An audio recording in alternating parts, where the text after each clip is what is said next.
أعوذ بالله من الشيطان الرجيم. بسم الله الرحمن الرحيم. والمحصنات من النساء إلا ما ملكت أيمانكم كتاب الله عليكم وأحل لكم ما وراء ذلكم أن تبتغوا بأموالكم محسنين غير مسافحين فما استمتعتم به منهن فآتوهن أجورهن فريضة ولا جناح عليكم فيما تراضيتم به من بعد الفريضة إن الله كان عليما حكيما. ومن لم يستطع منكم طولا أن ينكح المحصنات المؤمنات فمما ملكت أيمانكم من فتياتكم المؤمنات والله أعلم بإيمانكم بعضكم من بعض فانكحوهن بإذن أهلهن وآتوهن أجورهن بالمعروف محصنات غير مسافحات ولا متخذات أخدان فإذا أحصن فإن أتين بفاحشة فعليهن نصف ما على المحصنات من العذاب ذلك لمن خشي العنة منكم وأن تصبروا خير لكم والله غفور رحيم. يريد الله ليبين لكم ويهديكم سنن الذين من قبلكم ويتوب عليكم والله عليم حكيم. والله يريد أن يتوب عليكم ويريد الذين يتبعون الشهوات أن تميلوا ميلا عظيما. يريد الله أن يخفف عنكم وخلق الإنسان ضعيفا. يا أيها الذين آمنوا لا تأكلوا أموالكم بينكم بالباطل إلا أن تكونوا تجارة عن تراض منكم ولا تقتلوا أنفسكم إن الله كان بكم رحيما. ومن يفعل ذلك عدوانا وظلما فسوف نصليه نارا وكان ذلك على الله يسيرا. إن تجتنبوا كبائر ما تنهون عنه نكفر عنكم سيئاتكم وندخلكم مدخلا كريما. ولا تتمنوا ما فضل الله به بعضكم على بعض للرجال نصيب مما اكتسبوا وللنساء نصيب مما اكتسبن واسألوا الله من فضله إن الله كان بكل شيء عليما. ولكل جعلنا موالي مما ترك الوالدان والأقربون والذين عقدت أيمانكم فآتوهم نصيبهم إن الله كان على كل شيء شهيدا. الرجال قوامون على النساء بما فضل الله بعضهم على بعض وبما أنفقوا من أموالهم فالصالحات قانتات حافظات للغيب بما حفظ الله واللاتي تخافون نشوزهن فعظوهن واهجروهن في المضاجع واضربوهن وإن أطعنكم فلا تبغوا عليهن سبيلا إن الله كان عليا كبيرا. وإن خفتم شقاق بينهما فابعثوا حكما من أهله وحكما من أهلها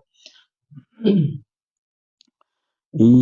يريدا إصلاحا يوفق الله بينهما إن الله كان عليما خبيرا. واعبدوا الله ولا تشركوا به شيئا وبالوالدين إحسانا وبذي القربى واليتامى والمساكين والجار ذي القربى والجار الجنب والصاحب بالجنب وابن السبيل وما ملكت أيمانكم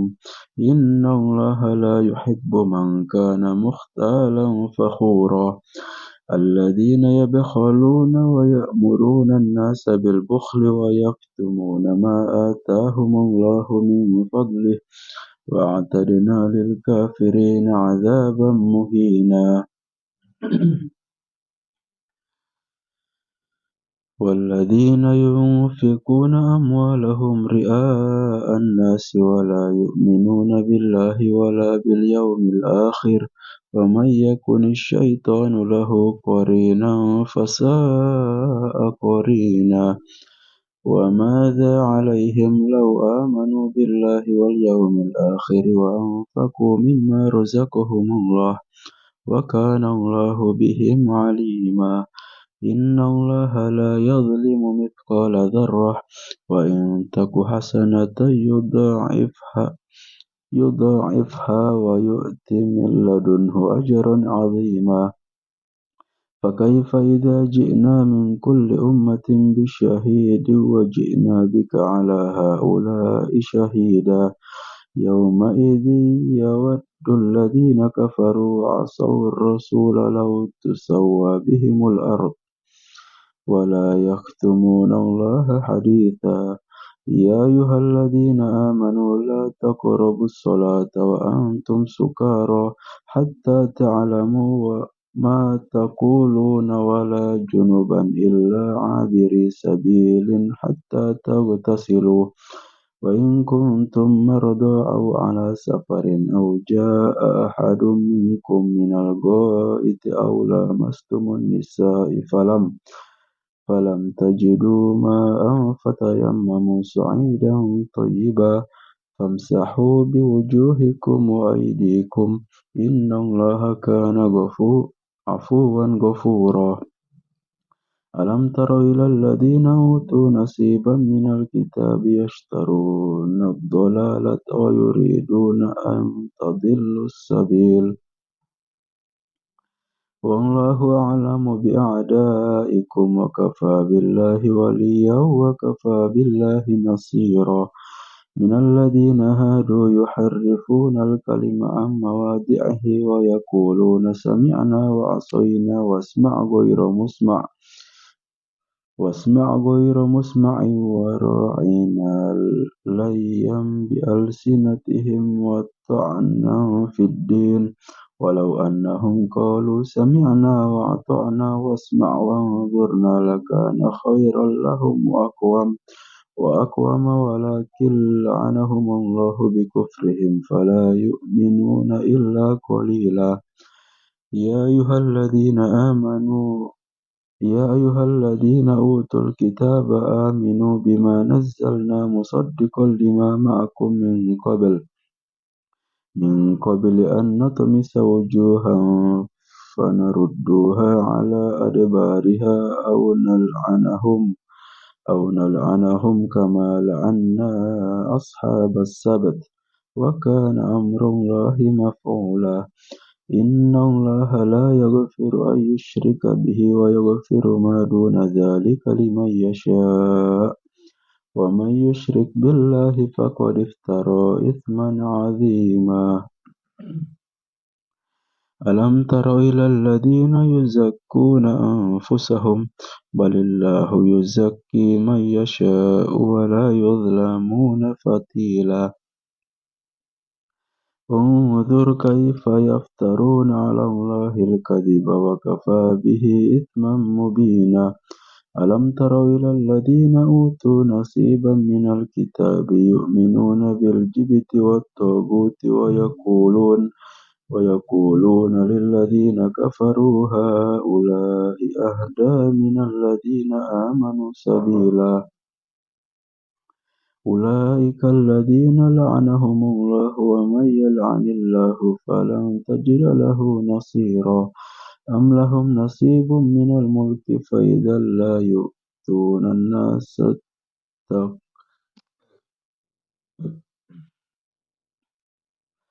أم لهم نصيب من الملك فإذا لا يؤتون الناس نقيرا أم يحسدون الناس على ما آتاهم الله من فضله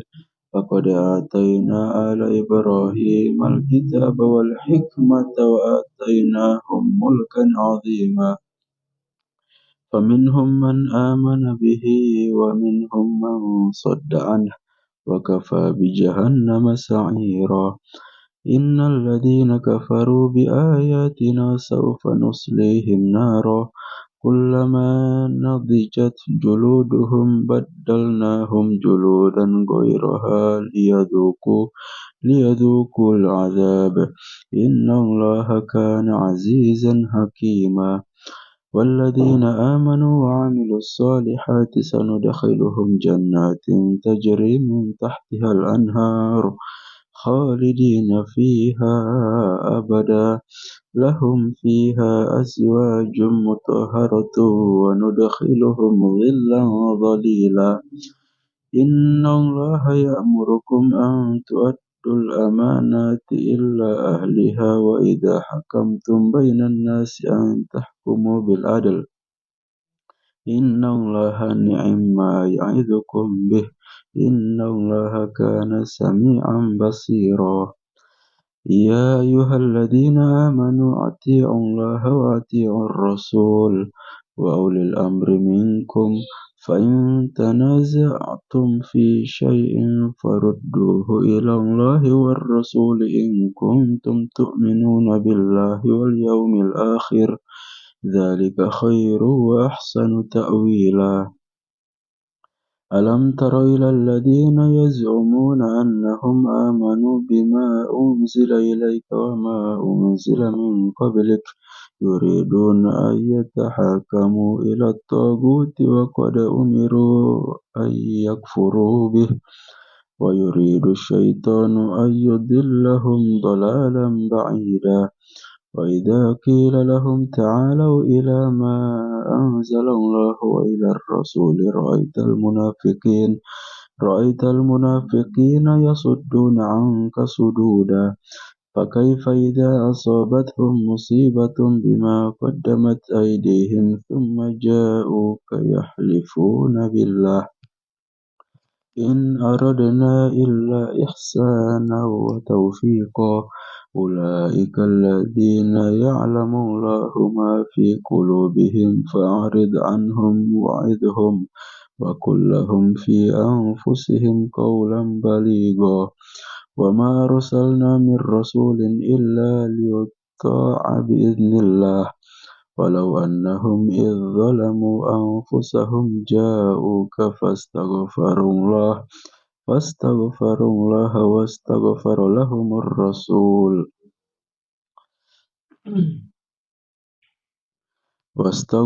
لهم الرسول لوجدوا الله توابا رحيما فلا وربك لا يؤمنون حتى يحكموك فيما شجر بينهم ثم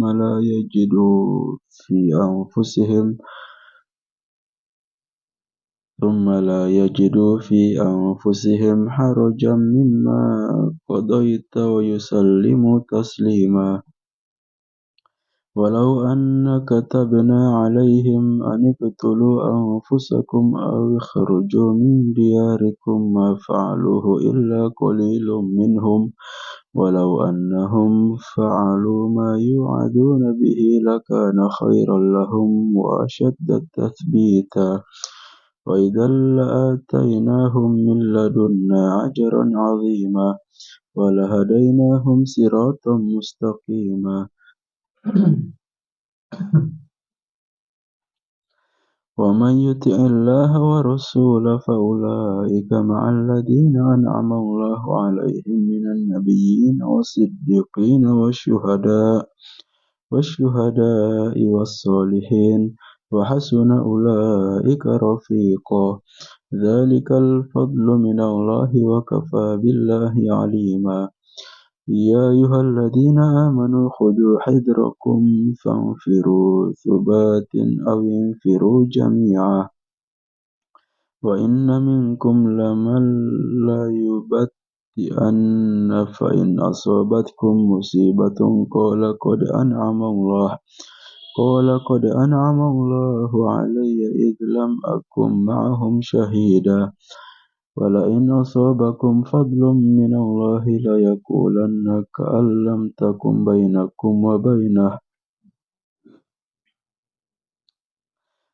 لم تكن بينكم وبينه مودة يا ليتني كنت معهم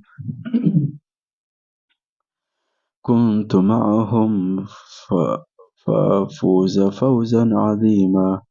فليقاتل في سبيل الله الذين يشرون الحياة الدنيا بالآخرة ومن يقاتل في سبيل الله فيقتل أو يغلب فسوف نؤتيه أجرا عظيما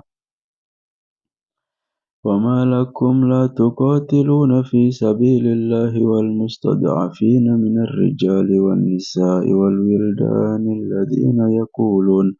يقولون ربنا أخرجنا من هذه القرية الظالم أهلها واجعل لنا من لدنك وليا واجعل لنا من لدنك نصيرا الذين آمنوا يقاتلون في سبيل الله والذين كفروا يقاتلون في سبيل الطاغوت فقاتلوا أولياء الشيطان إن كيد الشيطان كان ضعيفا ألم تر إلى الذين قيل لهم كفوا أيديكم وأقيموا الصلاة وآتوا الزكاة فلما كتب عليهم القتال إذا فريق منهم يخشون الناس كخشية الله أو أشد خشية وقالوا ربنا لم كتبت علينا القتال لولا أخرتنا إلى أجل قريب قل متاع الدنيا قليل والآخرة خير لمن اتقى ولا تظلمون فتيلا أينما تكونوا يدرككم الموت ولو كنتم في بروج مشيدة وإن تصبهم حسنة يقولوا هذه من عند الله وإن تصبهم سيئة يقولوا هذه من عندك قل كل من عند الله فما لهؤلاء القوم لا يكادون يفقهون حديثا ما أصابك من حسنة فمن الله وما أصابك من سيئة فمن نفسك وأرسلناك للناس رسولا وكفى بالله شهيدا من يطع الرسول فقد أطاع الله ومن تولى فما أرسلناك عليهم حفيظا ويقولون طاعة فإذا برزوا من عندك بيت طائفة منهم غير الذي تقول والله يكتب ما يبيتون فأعرض عنهم وتوكل على الله وكفى بالله وكيلا أفلا يتدبرون القرآن ولو كان من عند غير الله لوجدوا فيه اختلافا كثيرا وإذا جاءهم أمر من الأمن أو الخوف أذاعوا به ولو ردوه إلى الرسول وإلى أولي الأمر منهم لعلمه الذين يستنبطونه منهم ولولا فضل الله عليكم ورحمته لاتبعتم الشيطان إلا قليلا فقاتل في سبيل الله لا تكلف إلا نفسك وحرض المؤمنين عسى الله أن يكف بأس الذين كفروا والله أشد بأسا وأشد تنكيلا من يشفع شفاعة حسنة يكن له نصيب منها ومن يشفع شفاعة سيئة يكن له كفل منها وكان الله على كل شيء مقيتا وإذا وإذا حييتم بتحية فحيوا بأحسن منها أو ردوها إن الله كان على كل شيء حسيبا الله لا إله إلا هو ليجمعنكم إلى يوم القيامة لا ريب فيه ومن أصدق من الله حديثا فما لكم في المنافقين فئتين والله أركسهم بما كسبوا أتريدون أن تهدوا من أضل الله ومن يضلل الله فلن تجد له سبيلا ودوا لو تكفرون كما كفروا فتكونون سواء فلا تتخذوا منهم أولياء حتى يهاجروا في سبيل الله فإن تولوا فخذوهم وقتلوهم حيث وجدتموهم ولا تتخذوا منهم وليا ولا نصيرا إلا الذين يصلون إلى قوم بينكم وبينهم ميثاق أو جاءوكم حسرت صدورهم أن يقاتلوكم أو يقاتلوا قومهم ولو شاء الله لسلطهم عليكم فلقاتلوكم فإن اعتزلوكم فلم يقاتلوكم وألقوا إليكم السلم فما جعل الله لكم عليهم سبيلا ستجدون آخرين يريدون أن يأمنوكم ويأمنوا قومهم كلما ردوا إلى الفتنة أركسوا فيها وإن لم يعتزلوكم ويلقوا إليكم السلم ويكفوا أيديهم فخذوهم وقتلوهم حيث ثقفتموهم وأولئكم جعلنا لكم عليهم سلطانا مبينا وما كان لمؤمن أن يقتل مؤمنا إلا خطأ وما قتل مؤمنا خطأ فتحرير رقبة مؤمنة ودية مسلمة إلى أهله إلا أن يصدقوا فإن كان من قوم عدو لكم وهو مؤمن فتحرير رقبة مؤمنة وإن كان من قوم بينكم وبينهم ميثاق فدية مسلمة إلى أهله وتحرير رقبة مؤمنة فمن لم يجد فصيام شهرين متتابعين توبة من الله وكان الله عليما حكيما ومن يقتل مؤمنا متعمدا فجزاؤه جهنم خالدا فيها وغضب الله عليه ولعنه وأعد له عذابا عظيما يا أيها الذين آمنوا إذا ضربتم في سبيل الله فتبينوا ولا تقولوا لمن ألقى إليكم السلام لست مؤمنا تبتغون عرض الحياة الدنيا فعند الله مغانم كثيرة كذلك كنتم من قبل فمن الله عليكم فتبينوا إن الله كان بما تعملون خبيرا لا يستوي القاعدون من المؤمنين غير أولي الضرر والمجاهدون في سبيل الله بأموالهم وأنفسهم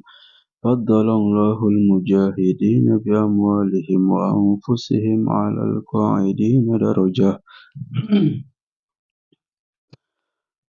وكلا وعد الله الحسنى وفضل الله المجاهدين على القاعدين أجرا عظيما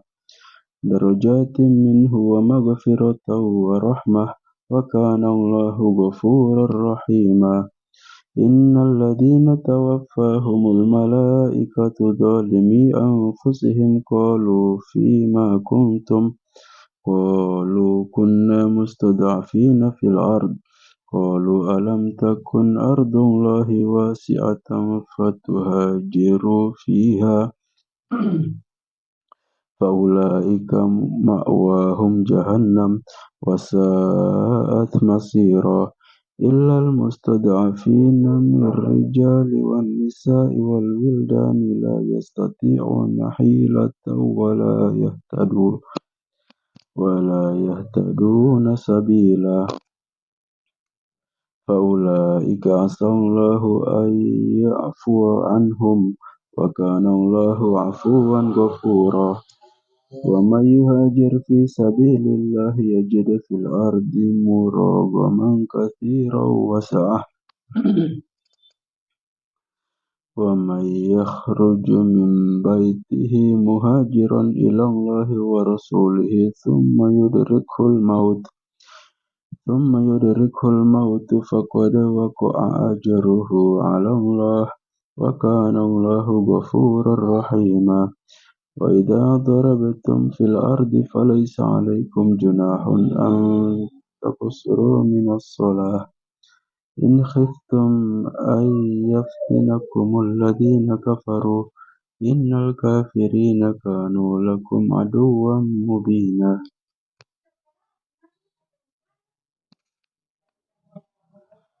وإذا كنت فيهم فأقمت لهم الصلاة فلتقم طائفة منهم معك وليأخذوا أسلحتهم فإذا سجدوا فليكونوا من ورائكم ولتأت طائفة أخرى لم يصلوا فليصلوا معك وليأخذوا حذرهم وأسلحتهم ود الذين كفروا لو تغفلون عن أسلحتكم وأمتعتكم فيميلون عليكم ميلة واحدة ولا جناح عليكم إن كان بكم أذى من مطر أو كنتم مرضى أو تضعوا أسلحتكم وخذوا حذركم إن الله أعد للكافرين عذابا مهينا فإذا قضيتم الصلاة فاذكروا الله قياما وقعودا وعلى جنوبكم فإذا اطمأننتم فأقيموا الصلاة إن الصلاة كانت على المؤمنين كتابا موقوتا ولا تهنوا في ابتغاء القوم إن تكونوا تألمون فإنهم يألمون كما تعلمون وترجون من الله ما لا يرجون وكان الله عليما حكيما إنا أنزلنا إليك الكتاب بالحق لتحكم بين الناس بما أراك الله ولا تكن للخائنين خصيما واستغفر الله إن الله كان غفورا رحيما ولا تجادل عن الذين يختانون أنفسهم إن الله لا يحب من كان خوانا أثيما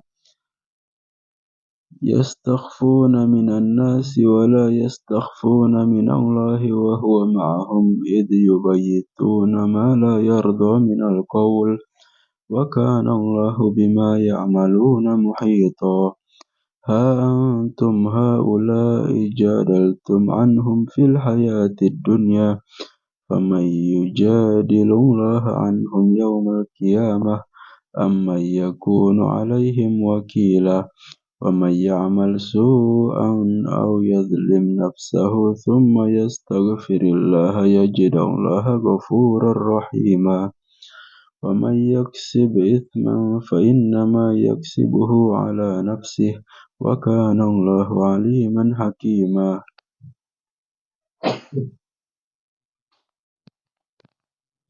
ومن يكسب خطيئة أو إثما ثم يرم به بريئا فقد احتمل بهتانا وإثما مبينا ولولا فضل الله عليك ورحمته لهمت طائفة منهم أن يضلوك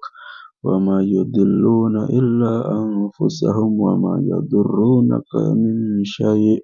وأنزل الله عليك الكتاب والحكمة وعلمك ما لم تكن تعلم وكان فضل الله عليك عظيما لا خير في كثير من نجواهم إلا من أمر بصدقة أو معروف أو إصلاح بين الناس ومن يفعل ذلك ابتغاء مرضات الله فسوف نؤتيه أجرا عظيما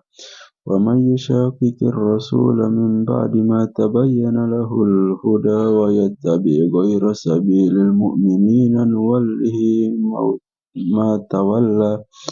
ما تولى ونصله جهنم وساءت مصيرا إن الله لا يغفر أن يشرك به ويغفر ما دون ذلك لمن يشاء ومن يشرك بالله فقد ضل ضلالا بعيدا إن يدعون من دونه إلا إناثا وإن يدعون إلى شيطانا مريدا لعنه الله وقال لأتخذن من عبادك نصيبا مفروضا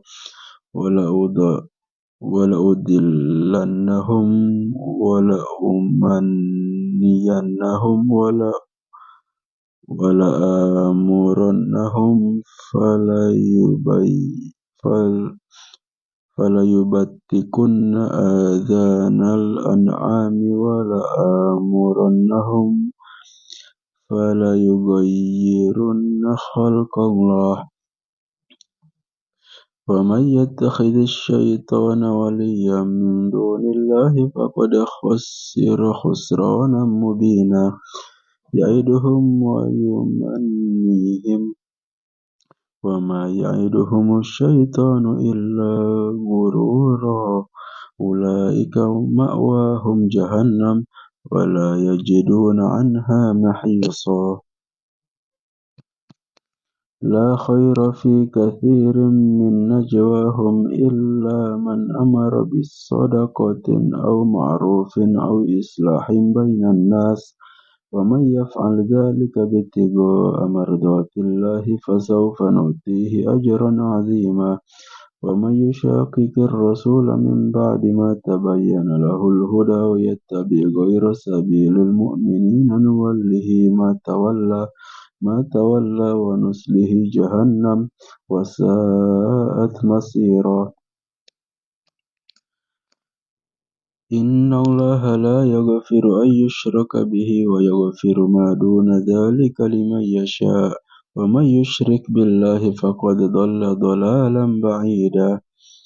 إن يدعون من دونه إلا إناثا وإن يدعون إلا شيطانا مريدا لعنه الله وقال لأتخذن من عبادك نصيبا مفروضا ولأضلنهم ولأمنينهم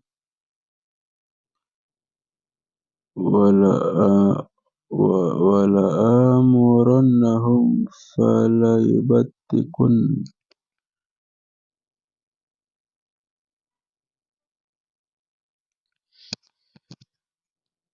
وإن امرأة خافت من بعلها نشوزا أو إعراضا فلا جناح عليهما أن يصلحا بينهما صلحا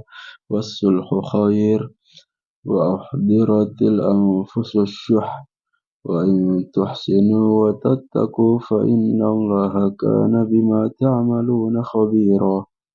ولن تستطيعوا أن تعدلوا بين النساء ولو حرصتم فلا تميلوا كل الميل فتذروها كالمعلقة وإن تصلحوا وتتقوا فإن الله كان غفورا رحيما وإن يتفرقا يغن الله كلا من سعته وكان الله واسعا حكيما ولله ما في السماوات وما في الأرض ولقد وصينا الذين أوتوا الكتاب من قبلكم وإياكم أن اتقوا الله وإن تكفروا فإن لله ما في السماوات وما في الأرض وكان الله غنيا حميدا ولله ما في السماوات وما في الأرض وكفى بالله وكيلا إن يشأ يذهبكم أيها الناس ويأت بآخرين وكان الله على ذلك قديرا من كان يريد ثواب الدنيا فعند الله ثواب الدنيا والآخرة وكان الله سميعا بصيرا يا أيها الذين آمنوا كونوا قوامين بالقسط شهداء لله ولو على أنفسكم أو الوالدين والأقربين إن يكن غنيا أو فقيرا فالله أولى بهما فلا تتبعوا الهوى أن تعدلوا وإن تلووا أو تعرضوا فإن الله كان بما تعملون خبيرا يا أيها الذين آمنوا بالله ورسوله والكتاب الذي نزل على رسوله والكتاب الذي أنزل من قبل ومن يكفر بالله وملائكته وكتبه ورسله واليوم الآخر فقد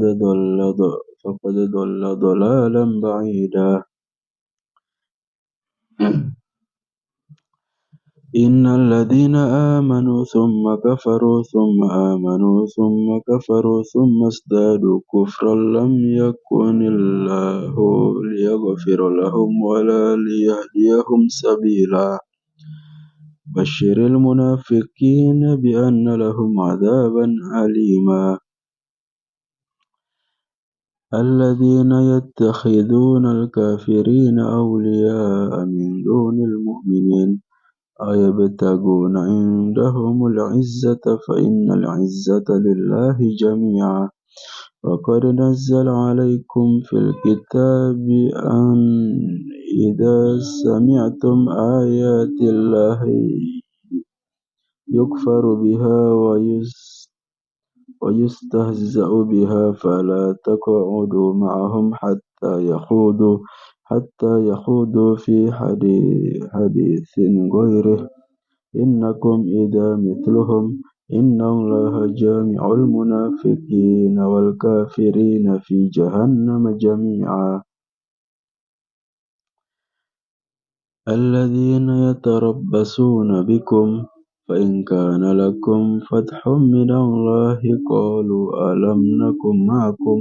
وإن كان للكافرين نصيب قالوا ألم نستحوذ عليكم ونمنعكم من المؤمنين فالله يحكم بينكم يوم القيامة ولن يجعل الله للكافرين على المؤمنين سبيلا إن المنافقين يخادعون الله وهو خادعهم وإذا قاموا إلى الصلاة قاموا كسالى يراءون الناس ولا يذكرون الله إلا قليلا مذبذبين بين ذلك لا إله هؤلاء ولا إله هؤلاء ومن يضلل الله فلن تجد له سبيلا يا أيها الذين آمنوا لا تتخذوا الكافرين أولياء من دون المؤمنين أتريدون أن تجعلوا لله عليكم سلطانا مبينا إن المنافقين في الدرك الأسفل من النار ولن تجد لهم نصيرا إلا الذين تابوا وأصلحوا واعتصموا بالله وأخلصوا دينهم لله فأولئك مع المؤمنين وسوف يؤتي الله المؤمنين أجرا عظيما ما يفعل الله بعذابكم إن شكرتم وآمنتم وكان الله شاكرا عليما صدق الله العظيم.